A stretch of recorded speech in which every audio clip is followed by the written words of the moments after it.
अस्सलाम वालेकुम। मेरा आज का डिस्कशन आपके साथ State Bank foreign currency manual के रेफरेंस में चैप्टर 19 के से है। Basically this chapter deals with the loans, overdrafts and guarantees. इसकी ये बात करता है। देखिए, जहाँ पे हम बात कर रहे हैं फॉरेन करेंसी की लैंडिंग, इसमें जो पार्ट्स हैं, इसके ए से जी तक इसके पार्ट्स हैं। मुख्तलिफ चीज़ें इसमें डिस्कशन होगी। पहले मैं आपसे इनकी जो चैप्टर वाइज, सेक्शन वाइज चीज़ें हैं वो बात कर लूँ। उसके बाद में मैं आपसे each and every heading in detail discuss करूंगा। Part A deals with lending to or the borrowing by the non-resident Pakistanis, resident foreign nationals in PKR, and the loans and advances by authorized dealers in foreign currency.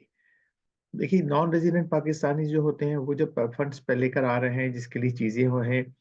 इसी तरीके से अगर यहाँ पे कोई foreigners हैं, उनको कोई लोन्स चाहिए, कोई चीज़ें हैं, उसके ऊपर हम बात करेंगे यहाँ पे।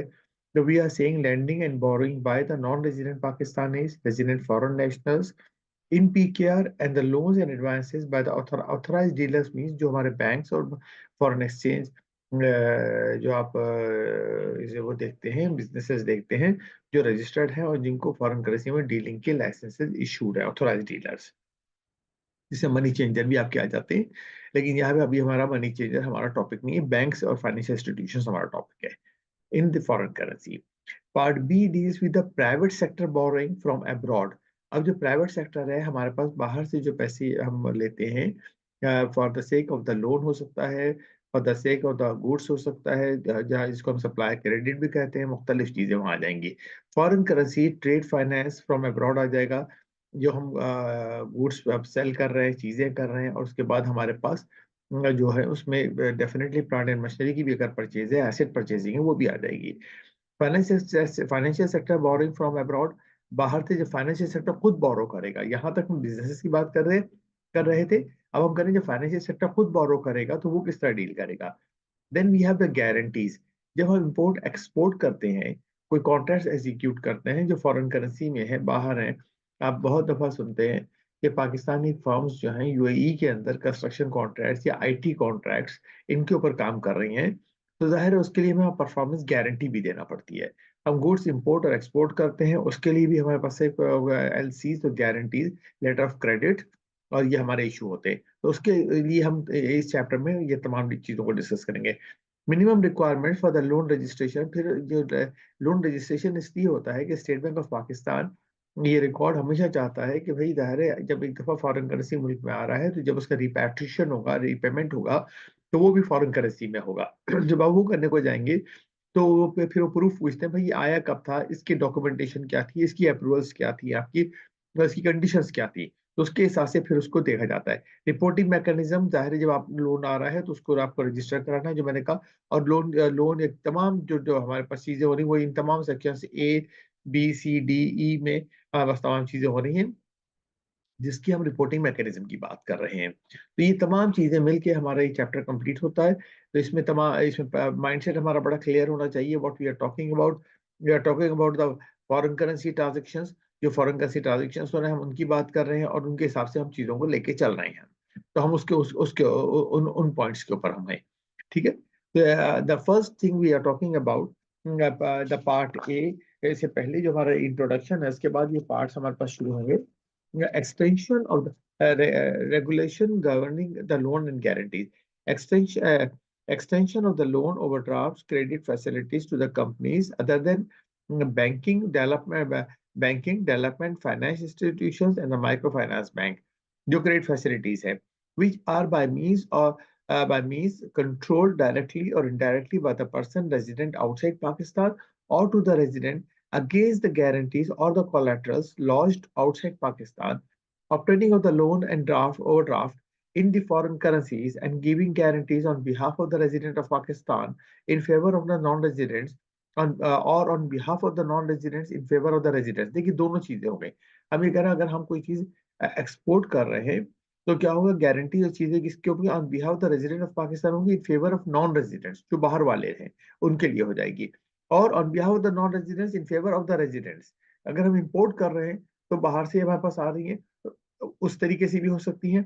एंड रेगुलेटेड अंडर सबसेक्शन 2, 18 और 4 और 5 of the act, foreign currency act के साथ। तो इन तमाम चीजों को डील करने के लिए वो रेगुलेशन के साथ किस तरह हमने काम करना है। This chapter contains the regulation covering grant of such loans, overdrafts, credit facilities and guarantees। ये तमाम चीजों को डील करेगा। इसी यहाँ पे जो प्रोडक्ट्स हैं, चीजें हैं, उसको हमें जहन में रख के उस चीजों को लेके चलना होगा। What we are basically talking about. Then हमारे पास देखिए यहाँ पे 2-3 पॉइंट और क्लियर हम कर लें कि हमारे पास जो जब हम किसी भी फाइनेंशियल ट्रांजेक्शन की बात करेंगे उसमें अब लेंडर और बोरोअर हमारे पास आएंगे, तो उनका उनका क्या डिस्क्रिप्शन होगा, उनकी क्या क्या रिक्वायरमेंट उनके लिए होगी। फिर जब हम फैसिलिटीज की बात करेंगे तो उसके ऊपर जो मार्कअप है उसका रेट क्या होगा, लोन टेन्योर क्या होगा, उसका रजिस्ट्रेशन और उसकी डॉक्यूमेंटेशन, ये तमाम चीजें हमारे पास सब हेडिंग्स के अंदर आती जाएंगी। और रजिस्ट्रेशन का जैसे मैंने शुरू में आपको बताया, उसका पूरा एक चैप्टर, एक सेक्शन है जो registration with the State Bank of Pakistan, इन तमाम फैसिलिटीज के ऊपर हमसे डिस्कशन है, हमारा डिस्कशन है उसके ऊपर। Okay, lending to or the borrowing by the non-resident by non-resident Pakistanis, resident foreign nationals in PKR and the loans and advances by authorized dealers।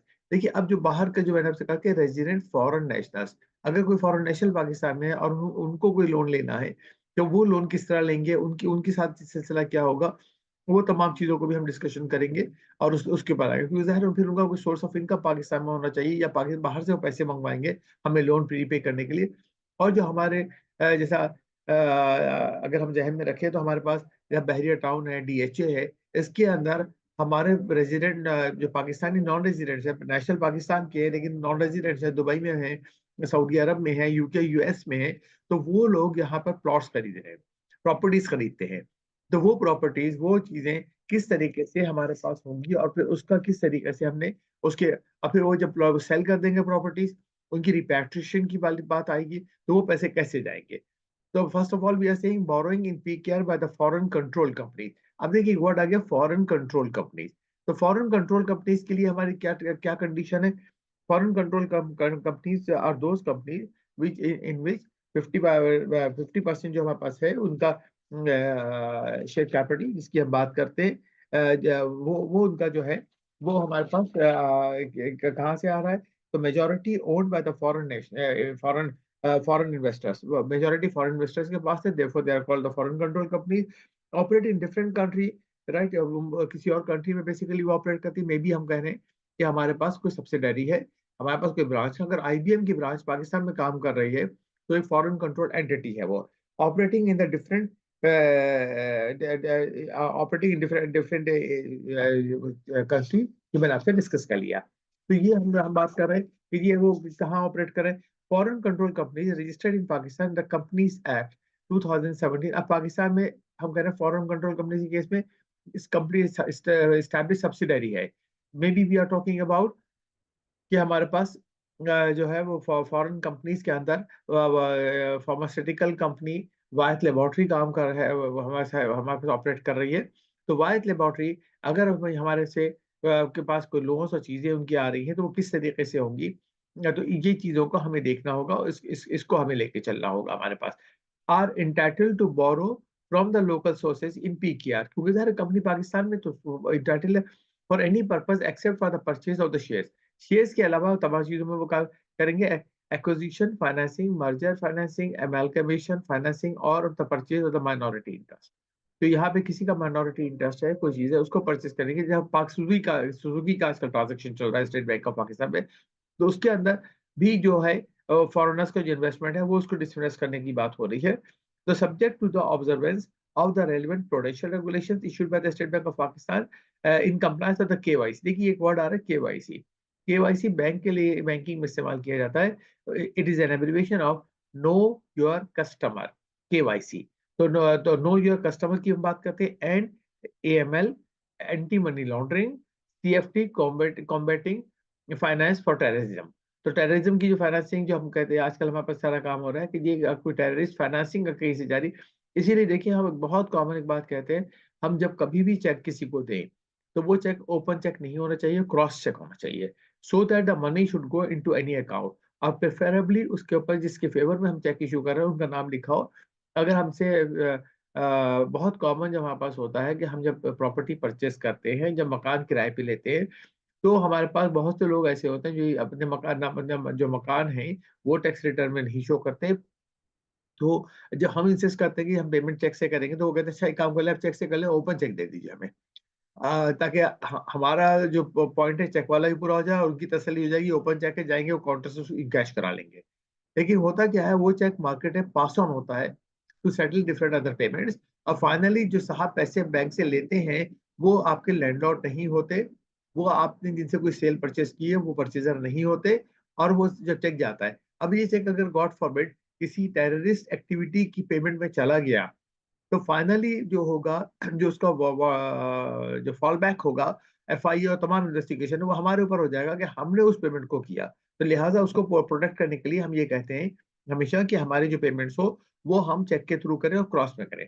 However, the purpose of the borrowing in such cases must be clear and documented in authorized dealers and the borrowing companies record. Complete documentation का होना चाहिए। बहुत quickly मैं इस paragraph को एक दफा फिर समराइज कर देता हूँ।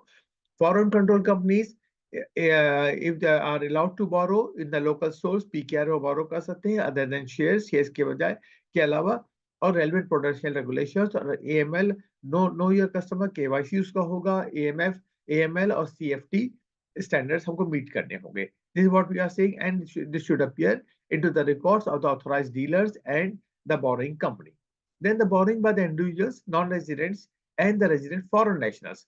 अब हम कह रहे हैं कि नॉन रेजिडेंट पाकिस्तानी है हमारे पास जो बोरो कर रहे हैं, और रेजिडेंट, अब एक साहब बहरिया में जैसे मैंने कहा प्लॉट ले रहे हैं, कोई चीज खरीद रहे हैं, तो अब उनका प्रॉब्लम ये है कि उनके पैसे शॉर्ट हो गए हैं, पैसे कम है, तो वो यहाँ से एक हाउस लोन ले रहे हैं, कोई चीज बोरो कर रहे हैं। जब वो ये बोरोइंग कर रहे हैं, तो वो ये कहते हैं बैंक को, फाइनेंशियल इंस्टीट्यूशन को, कि भाई ये मेरे पास लोन किराया आएगा उससे मैं आपको पे बैक कर दूंगा। Okay, the authorized dealer have the general permission to grant the loan to the individual non-resident Pakistanis in local currency, subject to the observance of the relevant prudential regulations and the compliance of the KYC and AML or CFT standards. The purpose of the borrowing must be clear. Purpose of the borrowing clear होनी चाहिए, legitimate होनी चाहिए, यार कोई illegal activity तो हर कोई sense ही नहीं है इस बात का, तो and duly documented. However, for the purpose of purchase of the immovable property, the bank can lend to the non-resident Pakistani subject to the following. अब अगर उनको immovable property खरीदनी है, तो मकान प्लॉट खरीदना है, तो क्या होगा, the loan will be liquidated. जब हम liquidate का वर्ड कहते हैं paid back, how the paid back by the borrower through the remittance from abroad. हम कह रहे हैं पाकिस्तान में क्या होना है, फॉरेन करेंसी आई चाहिए। तो से फॉर एग्जाम्पल हमने एक प्रॉपर्टी खरीदी, हमने उसके लिए जो है $50,000 की रेमिटेंस दे दी थी, but the property worth $75,000 equivalent. तो अब $25,000 क्या इक्विवेलेंट जो है वो हमने क्या किया, हमने लोन ले लिया। तो दिस मीन्स हमने वहां पर जो है वो जो लोन लिया, अब वो लोन हमें रीपे करना है। रीपे करने के लिए उन्होंने कहा क्या चीज होनी चाहिए, through the remittance from abroad in the foreign exchange through the normal banking channel. तो ये ना हो कि जी आपने यहाँ से लोन लिया और उस लोन को आप किसी गलत तरीके से पे कर रहे हो, तो कह रहे हैं बैंकिंग चैनल से पैसे आने चाहिए। Okay, cell proceed of such immovable property shall not be eligible for repatriation, क्योंकि हमारा इंटेंशन है पाकिस्तान में पैसा डॉलर आए। तो हम कह रहे हैं ये नहीं हो कि आप यहाँ से प्रॉपर्टी खरीदे और उसके बाद जब रेट बढ़ जाए बेचो और निकल के चले जाए, पैसा ले जाए सारा, ठीक है वो। लेकिन इसके साथ अब रोशन डिजिटल की जो एक प्रोडक्ट गवर्नमेंट पिछले सालों में लाई है, उसके कुछ फीचर्स अलग है, तो ये अपनी आइसोलेशन में चल रही थी, रोशन डिजिटल इसके बाद आई है। Further authorised dealers may also grant a rupee loan to the resident individual foreign nationals को हम दे सकते हैं रुपये। अब कोई फॉरेन नेशनल है उसको लोन चाहिए, एक्सेप्ट फॉर द परचेजिंग, अब उसके लिए इमोबल प्रॉपर्टी क्योंकि फॉरेनर्स के लिए अलाउड नहीं है, तो हमने कहा एक्सेप्ट फॉर द इमोबल। इधर स्टेट बैंक परमिशन और चीजें आती हैं, यहाँ पे हम फॉरेन नेशनल्स की बात कर रहे हैं, तो यहाँ पे फॉरेन कंपनीज नहीं आ रही, प्लीज ख्याल रखिए, यहाँ इंडिविजुअल्स की बात हो रही है। Except for the purchasing of immovable property for the purposes of either restricted by the State Bank of Pakistan or any other relevant, जो जब तक restrict ना हो उसकी हम बात कर रहे हैं। तो देखिए what we have borrowing by the foreign control companies होगा, ये अगर हमारे पास एक अलग क्वेश्चन आ रहा है फॉरेन कंट्रोल कंपनीज के लिए, तो उसका आंसर हमारा पैराग्राफ 2 दे रहा है। Borrowing by the individuals non resident Pakistanis and the resident foreign nationals, तो उसका आंसर हमारे पास पैराग्राफ 3 दे रहा है। अब पैराग्राफ 4 कह रहा है lending and borrowing by the non resident in residents in Pakistan। अब जो नॉन रेजिडेंट्स हैं वो पाकिस्तान में बोरो करना चाहते हैं, तो accept For the above para 3, non-residents are not allowed to borrow or lend in the local currency without special permission of the State Bank of Pakistan. अगर कोई भी लेंडिंग या बोरोइंग नॉन रेजिडेंट्स करना चाहते हैं पाकिस्तान में तो उसके लिए स्टेट बैंक परमिशन है। देखिए हमारे पास बहुत सारी चीजें होती हैं, हमारी फैमिली से पैसे आते हैं, चीजें आती हैं, तो वो हम उसके ऊपर कहते हैं proceed realisation certificate. Proceed realisation certificate जो है सॉरी, वो बड़ा क्लियरली पर्पस मेंशन करता है कि हमने पाकिस्तान में डॉलर किस लिए लाए हैं, उसका मकसद क्या है हमारा। अगर हम किसी कहते हैं होम रेमिटेंस, एक वर्ड है, होम रेमिटेंस है कि हमने अपने पेरेंट्स के लिए पैसे भेजे, हमने अपनी फैमिली के लिए पैसे भेजे, वो होम रेमिटेंस कहलाता है, यानी उनके घर के खर्चे के लिए भेजे आपने पैसे। लेकिन अगर आपने कोई प्रॉपर्टी खरीदने के लिए पैसे भेजे हैं, कोई और की है, तो अब ये हमारे पास टैक्स में, मेरे पास बहुत केसेस ऐसे आ रहे हैं जहां पे लोग पैसे भेजते हैं अपने भाई के नाम पे, और वो भाई साहब अपने अकाउंट से प्रॉपर्टी की पेमेंट्स करते हैं सारी बैठ करके, उनका अकाउंट नहीं होता। फिर एक्सक्यूज मी एक और केस ये आ रहा है कि इनहेरिटेंस के पैसे हैं।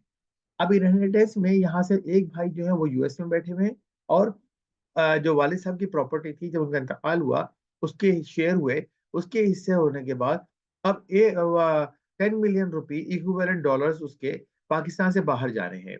अब लोगों का ये होता था, जब बाहर जाने तो एवरीबॉडी वांट्स कि भाई मुझे जितना पैसा ज्यादा मिल सकता है ज्यादा मिले। उसके लिए ज्यादा का एक रास्ता है कि जो हुंडी से मंगवा लीजिए, हुंडी का रेट ज्यादा होता है।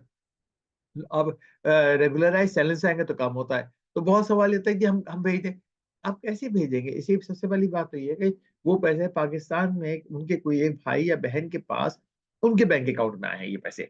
जब उनके बैंक अकाउंट में ये पैसे आए हैं तो फिर ये बात खत्म हो जाती है कि वो पैसे कैसे भेजेंगे और क्या करेंगे। तो उसके लिए फिर सिर्फ ऑफिशियल बैंकिंग चैनल जो हम यहाँ बात कर रहे हैं, तो वो वही रह जाती है, उसके अलावा हमारे पास कोई चीज नहीं रह जाती। अभी आपको ये लेक्चर करते करते भी मुझे अपने एक क्लाइंट का पॉइंट याद आया, तो उनका नाम मैंने नोट कर लिया यहाँ पे कि भाई उनसे मैंने बात करनी है, उनका भी एक ऐसा इशू मेरे पास था जो जो रह गया था। तो मैं भी आपको ये पॉइंट एक्सप्लेन कर रहा हूँ, तो मुझे वो याद आया, तो मैंने कैलेंडर के ऊपर उनका नाम लिखा फौरन। ठीक है, तो ये सर ये तमाम चीजों के क्वेश्चन आए दिन मेरे पास आ रहे होते हैं। तो ठीक है, फिर हम कह रहे हैं loans and overdrafts against the guarantees of the non resident against the collaterals held outside Pakistan. अब हम लोन या ओवरड्राफ्ट किसी को दे रहे हैं against the guarantees of the non resident, क्योंकि उसके पीछे गारंटी किसकी है, नॉन रेजिडेंट की है। तो नॉन रेजिडेंट कौन है, वो इस पाकिस्तान में नहीं है। इसका मतलब authorised dealer may extend PKR loan to other to their resident clients. अब हम मुझे आपको एक लोन चाहिए, मुझे एक लोन चाहिए, और हम कह रहे हैं अच्छा हमारी गारंटी जो है हमारे जो फैमिली मेंबर यूएस में है, दुबई यूके में है, कि सऊदी अरब में, उनकी गारंटी है, और उनके जो कोलेटरल्स है उसके ऊपर आप दे दीजिए। ठीक है, ये हम बात करें तो receive from the bank guarantees of the non-resident or the guarantees received from the bank operating abroad subject to the compliance of the prudential regulation, definitely वहाँ compliance आ जाएगी, और ये चीजों को स्टेट बैंक की अप्रूवल्स को हमें देखना होगा। सॉरी, थ्रोट मेरा सही नहीं चल रहा, तो क्या प्रॉब्लम हो रही है थोड़ी, I am sorry for this please. Loans and overdraft by the authorised dealers in the foreign currency. अब हमारे पास क्या, लोज एंड ओवरड्राफ्ट हम क्या करें, फॉरेन करेंसी में दे रहे हैं। Authorised dealers will not grant any loan or provide overdraft facility in the foreign currency in or outside Pakistan, whether secured or unsecured, हम नहीं देंगे। FE Circular 25 loans without prior approval of the State Bank, state bank की approval चाहिए। State bank की approval के बगैर FE 25 हमारे पास जो रेगुलेशन है उसके साथ हम नहीं दे, जब तक वो अप्रूवल नहीं हो हम नहीं दे सकते। Application for granting such loan or the overdraft should be made to the State Bank of Pakistan, monitor for किसके लिए होगी, monitoring the purpose, particulars of the guarantee or the collateral, if any, and the manner in which the loan or overdraft are expected to be repaid and liquidated, किस तरह वो पे किए जाएंगे। तो ये तमाम चीजों को हमें देखना है। इसी के जाहिर है जो हमारे पास डॉलर का रेट हम देखते हैं जो फ्लक्चुएट करता है, चीजें जो फ्लक्चुएट करती है, तो उसको कंट्रोल करने के लिए स्टेट बैंक ऑफ पाकिस्तान चीजों को मॉनिटर करता है, रजिस्टर करता है। देखिए normal transaction in the course of the business को हम कहते हैं दे आर अलाउड, लेकिन जाहिर है जो रेगुलेटर मौजूद है, रेगुलेटर को उसकी अप्रूवल्स चाहिए, उसकी इंफॉर्मेशन चाहिए, और उससे उनसे अप्रूवल जरूरी है। ये हमारा पार्ट ए था। पार्ट ए में देखिए हमारे 6 सेक्शंस थे। हमने कहा था सबसे पहले लेंडिंग टू जो है हमारा लेंडिंग और the borrowing by the non residents, resident foreign nationals in PKR and the loans and advances bye the authorised dealers. ये हमारा फर्स्ट एरिया था। तो borrowing in PKR by the foreign control companies, हमने कहा था कि foreign control company जो borrowing करेंगी वो किस तरीके से होगी, उसका हमने तरीका एक्सप्लेन किया। Borrowing by the individual non resident Pakistani हमने डिस्कस किया, वो किस तरीके से हमारा होगा। फिर हमने कहा लैंडिंग और borrowing by the non resident Pakistanis, अगर नॉन रेजिडेंट पाकिस्तानीज को लैंडिंग या बोरोइंग करना हो तो वो क्या होगा, loans and overdrafts against the guarantees of the non-resident Pakistanis against collaterals held outside Pakistan. तो loans and overdrafts हैं against the guarantees of non-resident residents है और against the collaterals की हम बात करें. Loans and overdrafts by the authorized dealers है हमारे पास, अब वो दे सकते हैं. अब हम यहाँ से निकल के देखिए, ये हम इंडिविजुअल से बाहर आ गए. अब हम कह रहे हैं private sector borrowing from abroad. अब प्राइवेट सेक्टर जो हमारे पास कंपनीज हैं वो बाहर से कैसे बोरो करेंगी. तो फर्स्ट ऑफ ऑल हम उनके पर्पज और चीजों पे जाएंगे और वहां से फिर हम बोरोइंग और चीजों पे आएंगे. The term PSBA refers to the foreign currency loans raised by the eligible borrowers in the private sector in Pakistan from the foreign lenders in convertible foreign currencies in the form of the commercial credit. यानी हम जो कोई चीज खरीद रहे हैं तो अब हमारा जो सप्लायर है हमें रॉ मटेरियल सप्लाई कर रहा है, तो हमें क्या हो रहा है, कमर्शियल क्रेडिट मिल रहा है. जब रॉ मटेरियल हमें सप्लाई होता है, इसकी पेमेंट के लिए हमें फॉरेन करेंसी की पेमेंट करनी पड़ेगी. तो वो फॉरेन करेंसी की पेमेंट फिर किस तरह होगी, क्योंकि मेरे पास तो रॉ मटेरियल आया है, तो रॉ मटेरियल की मुझे पेमेंट करनी डेफिनेटली, फिर मेरे पास इनवॉइस भी मौजूद है उसकी. सप्लायर्स क्रेडिट, बायर्स क्रेडिट, अगर हम बेच रहे हैं और हमारे पैसे आने हैं, रिसीवेबल्स है, तो उनको हमने दिया हुआ वाली बात है. फिर वर्किंग कैपिटल लोन्स है, वर्किंग कैपिटल के लोन्स हो सकते हैं, इंटर कंपनी लोन्स हो सकते हैं, कंपनी जो पेरेंट और सब्सिडरी या एसोसिएट के लोन्स हो सकते हैं. Issuers of the foreign currency bonds हैं, structured loan facilities and the foreign currency financing under the Islamic arrangements subject to the instructions specified low. ठीक है, जैसे स्ट्रक्चर, तो तमाम बोरोइंग्स अगर हम किसी भी तरीके से करेंगे, देखिए एक बिजनेस को चलाने के लिए हमें परचेज है, सेल है, वर्किंग कैपिटल की नीड है, इंटरकंपनी बोरोइंग्स है हमारी. तो ये तमाम चीजों को हम लेके चल रहे हैं, जिसको कहते हैं, अगर आप एक बैलेंस शीट को विजुअलाइजेशन में लाइए, एक पीए प्रॉफिट एंड लॉस को लाइए, तो उसमें जो ट्रांजेक्शन आ रहे हैं, जो चीजें आ रही है, तो वो जो फैसिलिटीज है, लोन्स है, उनकी पेमेंट, उनकी चीजें हम किस तरीके से हम करेंगे. Okay, then we are saying eligible borrowers. इसके लिए एलिजिबल बोरोअर्स कौन है? The companies registered under companies act, independent power plants, IPPs, ये लोग इसी इनके इनके इश्यूज है. Except the financial intermediary, financial intermediary इसमें शामिल नहीं है, उसके लिए फिर अलग हमारे पास एरिया आएगा पूरा. Such as the banks, financial institutions, housing finance companies, non banking finance companies, micro finance bank institution, इनको हमने आउट किया, हमने कहा ये शामिल नहीं है हमारे पास. इसके बाद इनका are the eligible to raise public sector borrowings. कौन कौन लोग हैं? Companies registered under companies act, IPPs are allowed to raise the money under PSBA scheme. Public sector borrowing की जो हमारी क्या कंडीशन है, private sector borrowing from abroad जो है, वो उसके अंदर they can, private sector companies can borrow. However the branches of the foreign companies in Pakistan opened with the permission of the Board of Investment. जो foreign companies की branches, मैंने IBM की आपको एक मिसाल दी थी, तो अगर फॉरेन कंपनीज की यहाँ कोई ब्रांचेस खुली हुई हैं और वो पाकिस्तान में काम कर रही हैं, तो बहुत सी जगह पे ऐसा है कि जो ऑयल एक्सप्लोरेशन कंपनीज हैं हमारे पास, तो बहुत सी ऑयल एक्सप्लोरेशन कंपनी जो है पाकिस्तान में टेक्निकली वो इंकॉर्पोरेटेड नहीं है, क्योंकि वो एक ऑयल वेल के साथ काम कर रही है, और वो उनके नाम भी हमारे सामने नहीं आते. जैसे ब्रिटिश पेट्रोलियम था, चला गया पाकिस्तान से, यूनाइटेड एनर्जी है, तो बहुत सारे लोग हैं जिनके नाम भी हमारे सामने नहीं आते. तो वो लोग पाकिस्तान में ऑपरेट कर रहे हो, क्योंकि वो एक पर्टिकुलर रिसोर्स पे काम कर रहे हैं, जिस पर तो ऑयल वेल ड्राई होगा वो चले जाएंगे, इस पाकिस्तान से चले जाएंगे हमारे. तो फिर उनको इसी हम उनको अलग से लेके चलते हैं, बोर्ड ऑफ इन्वेस्टमेंट से अप्रूवल्स है. तो long term credit rating of the aforementioned companies और their sponsor must not be below BB minus. जब बीबी माइनस हम क्रेडिट रेटिंग की हम बात करते हैं, तो BB minus credit rating basically is the good credit quality है उनकी, they have the good credit quality, low credit risk है, और उनके पास से रीपेमेंट के इश्यूज नहीं आएंगे in the adverse economic condition. ठीक है, देखिए एडवर्स इकोनॉमिक कंडीशन, सबसे बड़ा एग्जांपल तो आपका कोविड का आ गया, कि कोविड में जो एडवर्स इकोनॉमिक कंडीशन हुई थी, वहां पे बहुत लोग बर्स्ट हुए. जब हम क्रेडिट रेटिंग की बात करते हैं और हम लोगों के क्रेडिट वर्थिनेस की बात करते हैं, तो हम बीबी माइनस इसलिए हमने यह कंडीशन डाल दी है. The requirement of the long term credit rating however does not apply to the exporter, subject to the condition that the total amount of PS private sector borrowing does not exceed 80% of their annual exports. इसलिए मसला नहीं है कि हम जो export कर रहे हैं, अगर कोई बोरिंग कर रहे हैं, तो वो पैसे एक्सपोर्ट प्रोसीड से पे हो जाएंगे. तो हमारी एक्सपोर्ट का 80% तक अगर मौजूद है, तो उसके अंदर फिर हमें जो है क्रेडिट रेटिंग की कंडीशन नहीं, क्योंकि हमारा अब क्रेडिट सिक्योर्ड है कि पैसा आएगा, पैसा पे हो जाएगा. तो ये हमारे पास क्या थी, eligibility of the borrower, who could be the borrower, borrower के लिए की क्या कंडीशन है फॉर पीएसबीए के लिए. अब यहाँ पे एलिजिबिलिटी ऑफ द लेंडर, अब लेंडर की कंडीशन क्या है जो दे रहा होगा हमें पैसे. PSBA may be raised from the international organizations, organized reputable sources such as the foreign banks, international capital market, multi financial institutions such as the IFC और ADB. तो हम बाहर से लोन्स रेज कर सकते हैं अपने लिए और हम चीजें कर सकते हैं, क्योंकि हमारे पास देखिए पर्पस, हमने जब हमने शुरू में पर्पस की मैंने बात की थी तो वही हमने कहा था, कमर्शियल क्रेडिट है, सप्लायर क्रेडिट है, बायर क्रेडिट है, वर्किंग कैपिटल है, इंटरकंपनी लोन है, issuance of foreign currency bonds, structured Islamic products. तो ये जब चीजें हम सारी कर रहे हैं पैसा रेस करने के लिए बाहर, तो उसमें हम इन लोगों से ले सकते हैं। But this means they should be proper banking institutions जिनके साथ हम काम कर रहे हैं। Eligibility, eligible borrower shall obtain funding only from the lending institution और lenders who comply with the international standards और फाइनेंशियल एक्शन टास्क FATF की जो गाइडलाइंस है। ये पाकिस्तान का FATF बहुत दफा डिस्कस होता रहा कि पाकिस्तान ग्रे लिस्ट में है, और फिर पाकिस्तान वहां से अल्हम्दुलिल्लाह बाहर निकला। तो FATF के लिए और एंटी मनी लॉन्ड्रिंग और कॉम्बैटिंग फाइनेंस तो तमाम रिक्वायरमेंट्स पूरी होनी चाहिए।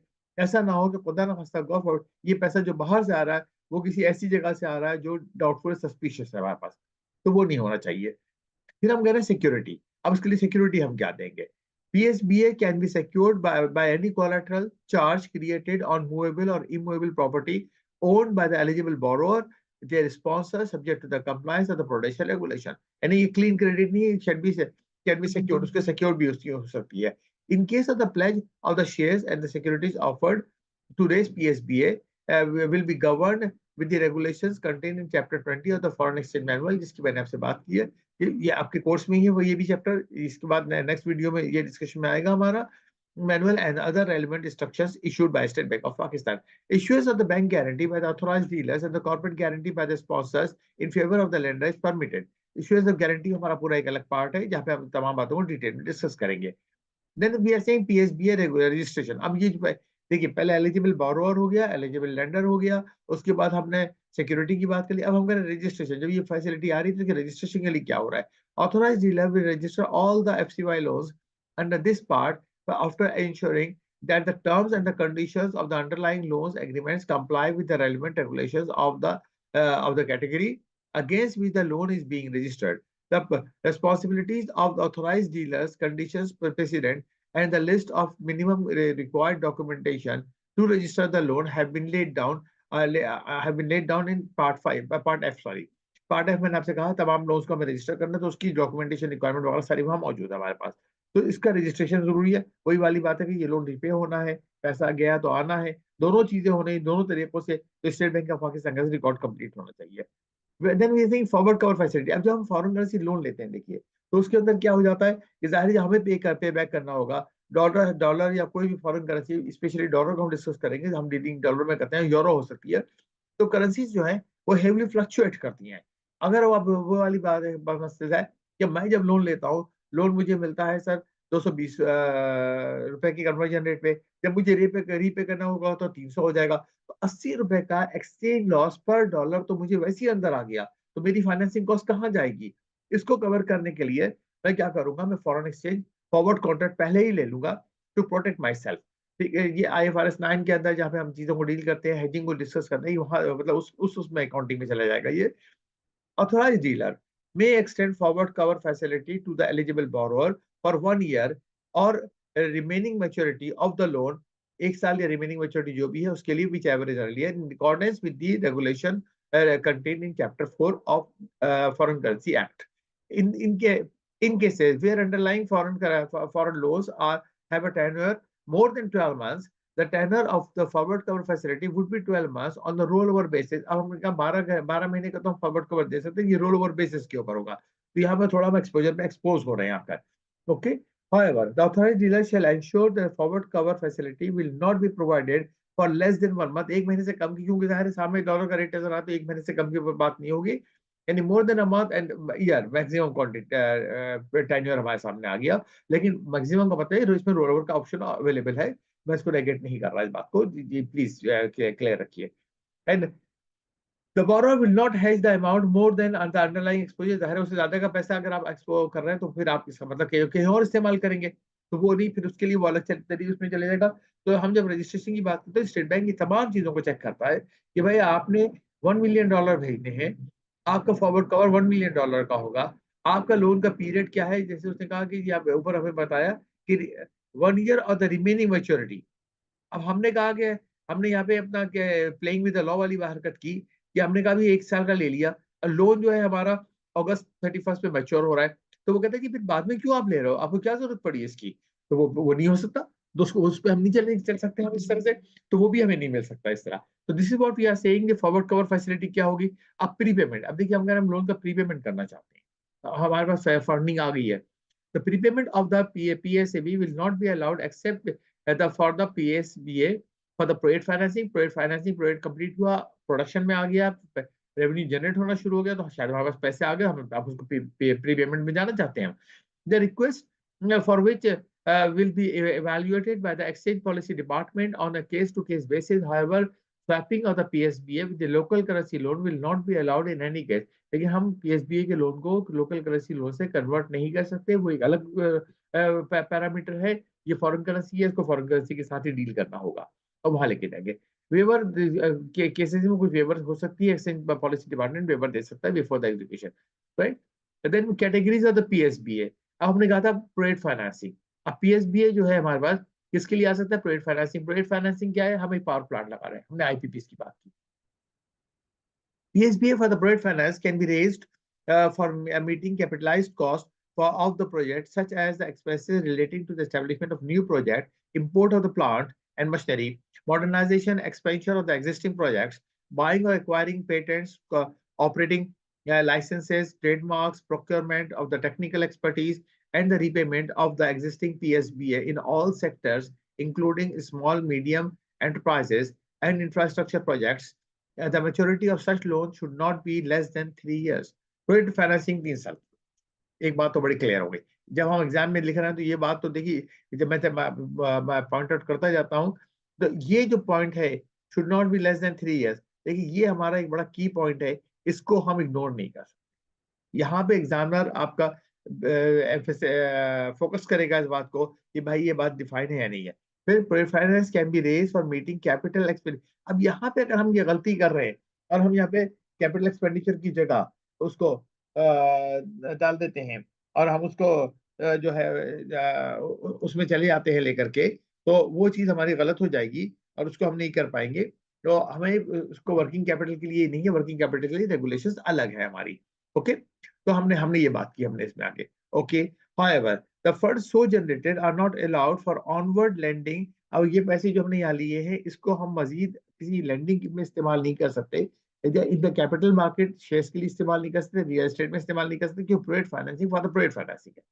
अब बोरोइंग कॉस्ट का देखिए IAS 32 जैसे मौजूद है, तो बोरोइंग कॉस्ट के लिए बड़ा क्लियर रखिए माइंड अपना।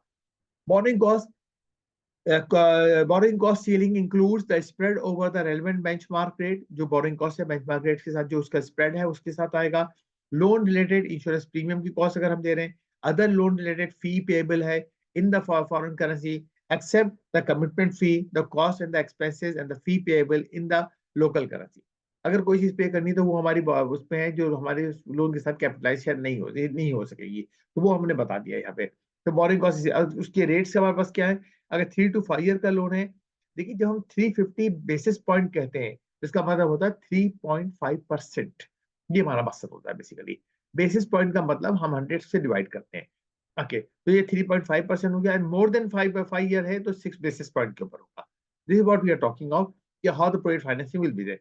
Conversion of the PSBA for the project financing into the equity. अब देखिए एक बात हमने क्या कह दी थी कि कन्वर्जन जो होगा इसका, एक मिनट जो यहाँ पे हमने पॉइंट डिस्कस किया था, क्या जहां हम नहीं इस्तेमाल कर सकते, ये हमने बात कर ली थी, ठीक है जी। अब हम कह रहे हैं जी इसका कन्वर्जन क्या होगा इक्विटी में, क्योंकि हमने किसी से प्लांट लगाया, प्लांट जब लगा तो रीपेमेंट की जब बात आई तो शायद हो सकता है हम इस नेगोशिएशन में चले गए हैं कि हम आपको इसमें शेयर्स इशू कर देते हैं, कन्वर्ट टू शेयर्स कर देते हैं लोगों को। The outstanding amount of the PSBA project loans can be converted into equity either after the completion of the project or after 3 years। या 3 साल के बाद या प्रोजेक्ट कंप्लीट होने के बाद उसको इक्विटी में कन्वर्ट किया जा सकता है, विच एवर इज लेटर, जो कुछ बाद में अरसा होगा। और यानी हम कह रहे हैं 3 साल गुजर गए, हमारा प्रोजेक्ट कंप्लीट नहीं हुआ, तो नहीं, फिर हमें प्रोजेक्ट कंप्लीशन का वेट करना पड़ेगा। अगर प्रोजेक्ट कंप्लीट पहले हो गया, हमारा 2 साल के अंदर हो गया और 3 साल हमारे पास का पीरियड, 3 साल के बाद हम लेटर का है वर्ड है, तो हम 3 साल के बाद ही कन्वर्ट कर सकेंगे। Obtaining the prior approval of the exchange policy department, approval exchange policy department के क्यों लेंगे, इसी के लोन हमारा रजिस्टर्ड है। In the case of the unlisted companies the loan will be converted on the breakup value established by the external auditors। अब किस value पे हम लोग को कन्वर्ट करेंगे, ब्रेकअप वैल्यू पे, जो हमारे एक्सटर्नल ऑडिटर के पास सर्टिफिकेट उसका आएगा ब्रेकअप वैल्यू का, ठीक है। Including external auditors included in state bank approval approve list panel पे है। Further in the case of the listed company, loan will be converted at the average market value of the previous 6 months। जो previous 6 months की हमारी market value है उसके ऊपर हम loan को कन्वर्ट करेंगे। देखिए, जैसे मैं पहले भी आपको कई दफा पढ़ाते हुए बात करता रहता हूँ, अब देखिए हमारे पास कभी शेयर की प्राइस में फ्लक्चुएशन हो रहा है, कोई चीज हो रही है, तो हमें कंपनीज को ये स्टडी करना है, उनके पास कोई फॉरेन करेंसी लोन है जिसको वो इक्विटी पे कन्वर्ट करना चाहते हैं, तो वो क्या चाहेंगे कि अपने उनके लोन को वो कम से कम इक्विटी शेयर दें उसका। तो वहां पे हमारी प्राइस फ्लक्चुएशन इन्वेस्टर्स की तरफ से आती है, वहां पे चीजें होंगी, तो ये ट्रांजेक्शन हमें बताते हैं कि हमें कंपनीज को किस तरीके से डील करना है। The exchange rate used to convert the foreign currency liabilities into the PKR in the latest audited account will be used to establish the rupee loan। अब हमने जब बैलेंस शीट क्लोज की थी दिसंबर 31 की, वहां जो एक्सचेंज रेट हमने liabilities है, ये लाइबिलिटी लोन क्या था, ये लाइबिलिटी था हमारे पास, तो इसको जो हमने कन्वर्ट किया था, वो जो रेट इस्तेमाल किया था, फिर वो रेट हमारा कन्वर्जन में लोन में इस्तेमाल होगा हमारा आगे। Other terms and conditions. The financing of the existing PSBA project loan will only be allowed subject to the condition that the fresh PSBA will be raised at a relatively lower rate and all in cost and all other or the outstanding maturity of the original PSBA be either maintained or extended. The refinancing of the existing PSBA, अगर कोई इसमें refinancing करनी है और वो उसको क्या है, be allowed, it will be raised at a relatively lower rate। अगर इस पे हमें मजीद कोई चीज लानी है तो हम कह रहे हैं जी हमें वो कम रेट पे आना चाहिए, उसके साथ हमारा चलेगा फिर इसका सिलसिला। Okay, this is what we are talking of. Then PSBA on the for the working capital, ये तीसरी कंडीशन आ गई। देखिए, एक हमारे पास क्या आई, इंपॉर्टेंट प्रोजेक्ट फाइनेंसिंग आई। अगर इसके लिए कोई सवाल आया हमारा, उसके ऊपर हमारे पास क्या था, वो था हमारा कॉमन टर्म्स एंड कंडीशंस में, sorry, private sector boring from abroad था हमारा। इसके अंदर हम जब आए थे तो हमने कहा था कि जी हमारी कॉमन टर्म्स क्या होगी, तो ये तो हमारी कॉमन थी। अब एक पहला कंडीशन में क्या आया था, एक उसी में बता दिया गया था कि सप्लायर क्रेडिट, प्रोजेक्ट फाइनेंसिंग, तो प्रोजेक्ट फाइनेंसिंग फर्स्ट आ गई थी। अब हम जा रहे हैं निकल के प्रोजेक्ट फाइनेंसिंग से कंप्लीट करके, अब हम अपने डिस्कशन को ले जा रहे हैं on working capital। PSBA for the working capital can be raised for meeting the foreign currency component of the working capital requirements of the companies established operating in Pakistan। ठीक है, यहाँ पे हम आ गए। However, the maturity of the PSBA under this category shall range between 1 month and to 1 year। However, the subject loan can be rolled over against a minimum period of 1 month। roll over हो सकता है 1 month के लिए। Borrowing क्या है working capital के लिए, 200 basis point means 2%। Terms and the applicable to the foreign contractors and foreign companies operating in branch mode क्या है, the branches of the foreign companies working in Pakistan with the permission of the Board of Investment, BOI, Board of Investment, can only borrow interest free loan from the sponsor। interest free loan कहाँ से आएगा, से sponsor से, और कहीं से नहीं आना है। The foreign contractors, construction companies working in Pakistan with the permission of BOI and registered with the Pakistan Engineering Council, जो foreign contractors मौजूद हैं यहाँ पे, can borrow interest-free loan from their sponsors and the parents। They can repay the loan only after they conclude the contract, work on the project, or complete a milestone and submit the milestone completion certificate and the completion certificate issued by the relevant authority। जब तक वो completion certificate नहीं देंगे, loan का repayment उसका link कम कर दिया गया है। तो ये हमें देखना पड़ेगा। Further, they will submit a clearance certificate issued by the revenue authority, which must be attached to the form M। form M जो एक document है for the remittance purpose के लिए। In case the tax is not payable, then FBR से भी उसका clearance चाहिए हमको। देखिए, अब हम बात कर रहे हैं किस चीज की, वर्किंग कैपिटल। वर्किंग कैपिटल के लिए हमने लोन लिया और हमने अपने काम कराया। ओके, बोरोइंग की फैसिलिटी आ गई। Terms applicable to the foreign contractors operating in the mode. तो फॉरेन कॉन्ट्रैक्टर्स जो आपस काम कर रहे हैं उनके लिए कोई वर्किंग कैपिटल की जरूरत थी, या वर्किंग इन पाकिस्तान, तो उन्होंने जो लोन लिया अगर कोई चीज की उसमें है, तो उसके साथ किस पर्पज के लिए वो मौजूद है और वो काम खत्म हो गया, so that it can be establish कि उनका चीजें पूरी हो चुकी है। Other terms, the amount of the loan borrowed in this category cannot be created in a foreign currency. Cannot be created in a foreign currency account. तो foreign currency account में नहीं आप रख के पैसा बैठ सकते, किसी मकसद के लिए आए, उस मकसद में इस्तेमाल कीजिए, वर्किंग कैपिटल के लिए है। पीएसबीए फॉर ब्रिज फाइनेंसिंग। अब हमारे पास क्या ब्रिज फाइनेंसिंग। ब्रिज फाइनेंसिंग का देखिए कॉन्सेप्ट ये होता है कि हम ये कह रहे हैं कि हम कंपनी फॉर्म कर रहे हैं, हम इक्विपमेंट के क्रेडिट पे गए हैं, चीजों पे गए हैं, लोन ले रहे हैं, ये उसमें हमें भी टाइम लग रहा है, लेकिन यहाँ पे हमें इमीडिएट कोई नीड पड़ गई है। ब्रिज का मतलब ये है कि किसी को फिलअप करना, गैप को फिलअप करना, तो हमें जो इमीडिएट जरूरत पड़ गई है उसके लिए हम कोई ब्रिज फाइनेंसिंग कर सकते हैं।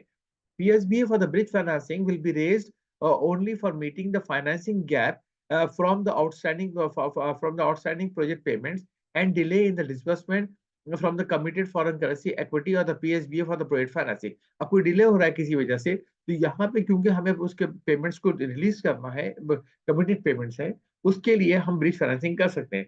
The maturity of the PSBA under this category range 6 months and 1 year। जब हम ब्रिज फाइनेंसिंग की बात कर रहे हैं, it cannot be for a longer period, it should be for a period of the 6 months to a year। तो 6 months to a year का ये पीरियड होगा, ये हम किसी बड़े पीरियड की हम बात नहीं कर रहे हैं हम यहाँ पे। ओके, पीएसबीए ब्रिज फाइनेंसिंग की बात हम आए, बोरोइंग की कॉस्ट की है, क्या सीलिंग है, 200 बेसिस पॉइंट हमारी सीलिंग है, जिसमें 2%। The loan receive under this category can be retain in the special foreign currency account, क्योंकि ये फॉरेन करेंसी अकाउंट में रहेगा, open under para 9 of chapter 6 of the foreign exchange manual. Special account में रहेगा क्योंकि एक खास ब्रिज फाइनेंसिंग पर्पस के लिए हमने लिया है, relating to the import of the goods and services under the already established contracts. जो चीजें मौजूद है, हमें एक वक्ती तौर पे जरूरत पड़ी जिसको हम ब्रिज फाइनेंसिंग के थ्रू पूरा कर रहे हैं। PSBA mobilized through the securitization instruments, issuance of the bonds and the financing of the Islamic arrangement। अब हमने कहा था कि आखिर में कि जी हम इन चीजों से हम कर रहे हैं, ये हमारे वेरी फर्स्ट पैरा में PSBA की हमने ये सारी बातें पॉइंट आउट की, इसमें ये क्लॉज वहां पे मौजूद है। The PSBA will be to be mobilized through the securitization instruments, issuance of the bonds, and the financing under the Islamic arrangement will require prior approval of the State Bank of Pakistan under this category। This can be used for establishment of the new projects, import of the plant and machinery, modernization, expansion of the existing projects, buying or acquiring patents, operating licenses, trademarks, procurement of the technical expertise, repayment of the existing PSBA in all the sectors। देखिए यहाँ पे जब आया था, ये ऊपर भी मुझे ख्याल आया था, इसको मैं एक्सप्लेन करूँ थोड़ा सा। एक तो है कि ये हमारे जहन में क्या है, टेंजिबल एसेट प्लांट। देखिए अगर हम कोई सॉफ्टवेयर खरीद रहे हैं बाहर से, हम SAP का एक सॉफ्टवेयर खरीद रहे हैं, जो सॉफ्टवेयर में बाहर से हम परचेस कर रहे हैं, हम एक कार डिजाइनिंग का सॉफ्टवेयर हम ले रहे हैं, तो ये इस किस्म की अगर हम कोई बड़ा चीजों में जा रहे हैं, तो वहां पे हमारे इंटेंजिबल्स आ जाएंगे। तो हम कोई ट्रेडमार्क है वो परचेस कर रहे हैं फॉर द सेक, तो उसके लिए फिर हमें जो पेमेंट करनी पड़ेगी, ऑपरेटिंग लाइसेंस है हमारे पास, हमें एक ऑपरेटिंग लाइसेंस चाहिए किसी काम के लिए। तो व्हेन वी आर से फॉर एग्जांपल हम कहते हैं अगर सॉफ्टवेयर ही के अंदर हम कह रहे हैं कि हमें माइक्रोसॉफ्ट का एक लाइसेंस चाहिए, माइक्रोसॉफ्ट के लाइसेंस की हमें पेमेंट करनी है, तो वो पेमेंट कैसे होगी। However, the proceeds so generated shall not be allowed to be used for onward lending। जाहिर है ये जो पहले भी बात हो चुकी है कि जो पैसे हम लेंगे, लोन हम लेंगे, ये पैसे हम कैपिटल मार्केट में, रियल एस्टेट के अंदर या कहीं और इस्तेमाल नहीं कर सकते। The intending borrowers may submit the proposal to the exchange policy department। उनको exchange policy department को ये चीजें सबमिट करनी होंगी, और उसके साथ उनको इन चीजों के डॉक्यूमेंटेशन और चीजों को देखना होगा। Types of the loan not covered above, any type of the foreign loan which does not fall under any of the above category। तो जो लोन ऊपर कवर नहीं हो उनके लिए उन्होंने ये रेफरेंस मेरी made to the State Bank of Pakistan, क्योंकि बिजनेस में कोई चीज फाइनल नहीं होती। अब हम अगर बैलेंस शीट विजुलाइज करें, तो एक बैलेंस शीट के अंदर हमने कहा कि जी हमारे पास क्या हुआ, लोन्स आ गए, लॉन्ग टर्म लोन आ गए, हमें एसेट के लिए लोन लेना था, सप्लाई वो आ गए, सप्लायर क्रेडिट था, accounts payable, account receivable, raw material के लिए आ गया, हमारी सेल के लिए आ गया, ये तमाम चीज हो गई। अब अगर हम कह रहे हैं इंटरकंपनी बोरोइंग थी वो आ गई, अगर कोई डायरेक्टर लोन या कोई और चीज आ रही है जो मैनुअल के अंदर नहीं कवर हो रही, किसी वजह से कोई ऐसी फैसिलिटी क्रिएट हो रही है, तो वो कवर करने के लिए उन्होंने एक ब्लैंकेट क्लॉज दे दी है, 4 दे दी है कि आप यहाँ आए और अपने बाकी चीजों को टेक केयर कर लें। Before I start the part C, देखिए अब मैं पार्ट बी का जो बिल्कुल फर्स्ट पैरा था मैं उसके ऊपर जाऊंगा और आपको अब क्लियर कर दूंगा कि देखिए हमने सारे डिस्कशंस जो है अपने इस सेंस में यहाँ से कर लिए PSBA के। देखिए हमारी बात क्या थी, हमारी बात थी foreign lenders, convertible loans currencies के लिए बात थी हमारी, कमर्शियल क्रेडिट था, सप्लायर क्रेडिट था, बायर क्रेडिट था, वर्किंग कैपिटल की हमने बात की थी, वर्किंग कैपिटल लोन्स की बात की थी हमने।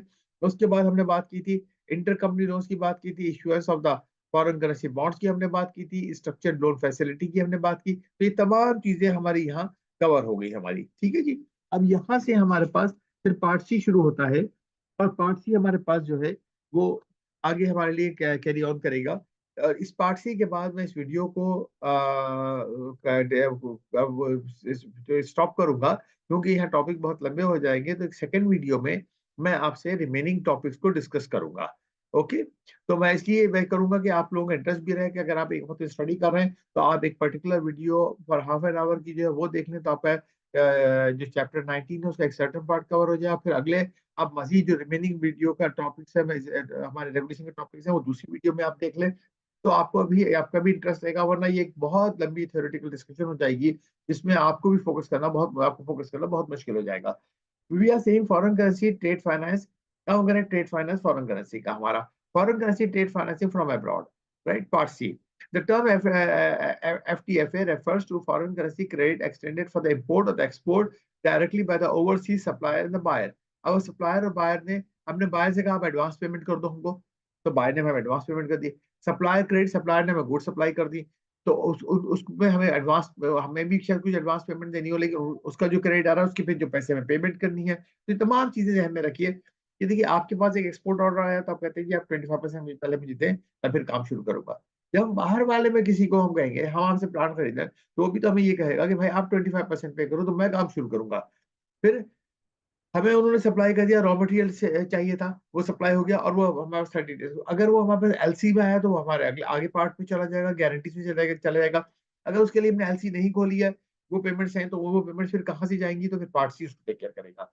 Eligible borrower, the companies registered under companies act में आ जाएंगी, एक्सेप्ट द फाइनेंसिंग इंस्टीट्यूशंस, वो लोग इसमें शामिल नहीं होंगे, उनको हम नहीं लेंगे। Payment are eligible for the FATF, individual trust, non profit organisation, non government organisation are not eligible to raise FATF. देखिए, सिर्फ कंपनीज आर एलिजिबल है, उसके अलावा जो है इंडिविजुअल्स, ट्रस्ट, जो इंडिविजुअल को पहले कवर कर चुके हैं, ट्रस्ट और ऑर्गेनाइजेशंस, गवर्नमेंट, ये लोग इसमें कवर नहीं होते, right? However, the branches of the foreign companies in Pakistan established under the permission of the Board of Investment and the subsidiaries of the foreign companies incorporated in Pakistan will be eligible for FTFA।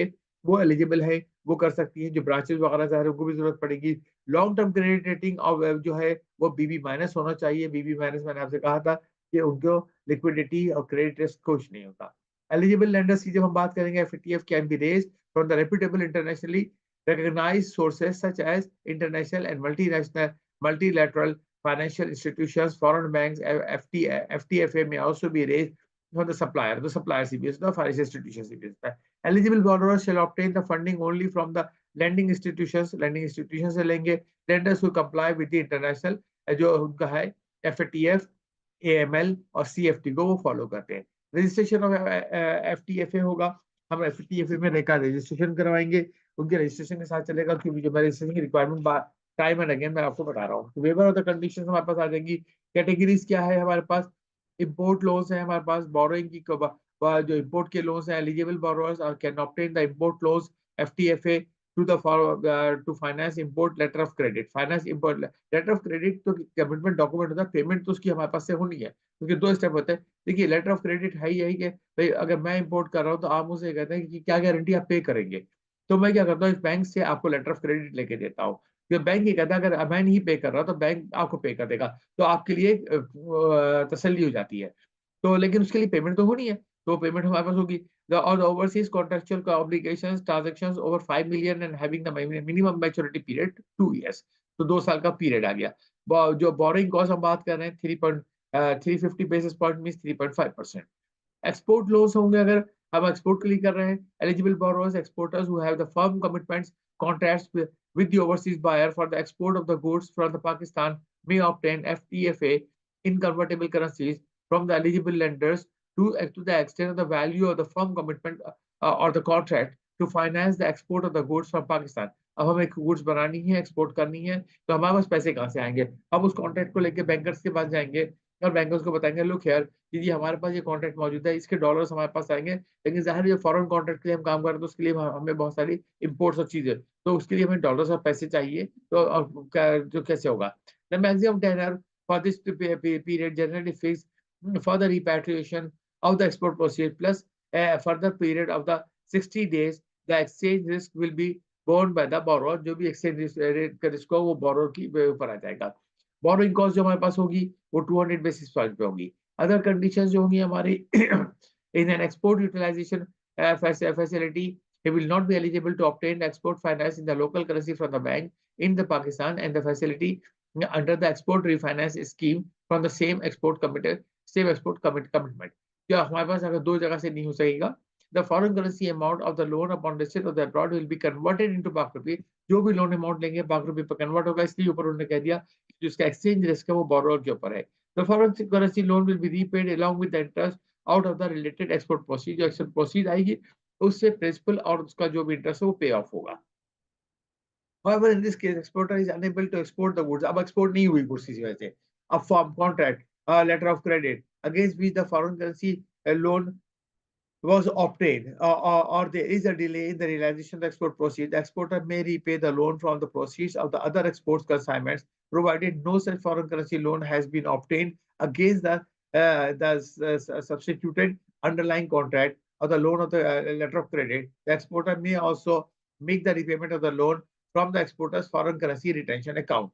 अब हमने कहा कि जी हमारा कोई मसला हो गया है, हमारी प्रोसीड नहीं आ रही, लेकिन क्योंकि हम एक रेगुलर एक्सपोर्टर है तो हमारे पास दूसरे किसी कंसाइनमेंट की एक्सपोर्ट के पैसे आ गए हैं, लेकिन उसके प्रोवाइडेड दैट कि वो पैसे फ्री हैं बिल्कुल, तो हम उससे भी अपनी पेमेंट कर सकते हैं। और अगर हमारे फॉरेन करेंसी अकाउंट में कुछ पैसे मौजूद हैं तो हम उससे पेमेंट करते हैं, क्योंकि हम एक्सपोर्टर हैं तो हम रिटेंशन कर सकते हैं, या हम ये जो कुछ डॉलर रख लेते हैं उसको पाक रुपये में हम कन्वर्ट नहीं करवाते, या हमें आगे इनकी पेमेंट करनी होगी। तो ये हो जाएगा। जैसे मैंने आपको शुरू में पार्ट सी शुरू किया था, मैंने आपसे कहा था मैं यहाँ पे इस वीडियो को स्टॉप करूंगा।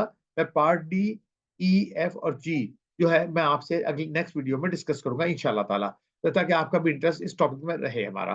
तो हम चैप्टर 19 को 2 वीडियोस में कवर कर रहे हैं। ओके, अल्लाह हाफिज।